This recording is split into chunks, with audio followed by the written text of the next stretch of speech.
आमे समस्ते पत्रकाली ठाकुर देखिदे बाहरी गलु आउ गोटे जगह ठाकुर देखिबा पई। केते सुंदर सजा ହେଇଛି एठी माँ को दर्शन भी करि नेलु आमे माने। मु बाहरी गली आउ किछि नुआ जिंस देखिबा पई। लोकमानकर संख्या बढ़िबारे लागिछि। अहमदाबाद विमान दुर्घटना ऑपरेशन सिंदूर केते सुंदर भाबे तैयारी कर दैछि। आपण माने जेते बुल्ले भी आपनक बुला सरिबनी कि ठाकुरक दर्शन भी सरिबनी। रामदोली मु जहा दूररु ही देखछि पाखरे केबे बसिबार सुजोग ही पाइनी। लाइट बेलून देखिबा पई केते सुंदर लागे ना इच्छा हुए ना सब गुडा को नै आसबा पई। एते सारा ठाकुर अछंती कि हमर देखा ही सरुनी बुलिबा ही सरुनै।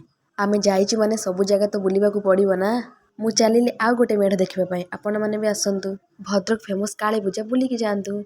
एइटे देखि आपण मानकु खुशी लागेबो कि जो मन आग काल लोक थिबे से मानकु देखेबे से बहुत खुशी हेबे काहे ना एमिति सब आग काल रे ही होउथला। ढिंकी कुटा टू स्टार्ट करी सब प्रकार आग काल होउथला। एबे तो ढिंकी कुटा ओ देखिबा को ही मिलु नै। मु गोटे मक्का खाइली आउ जूस पी की घर को आसिली। घरे पहुंचु पहुंचु 12टा हो जाइतला। आमे देखाबा आउ गोटे मिनी ब्लॉग।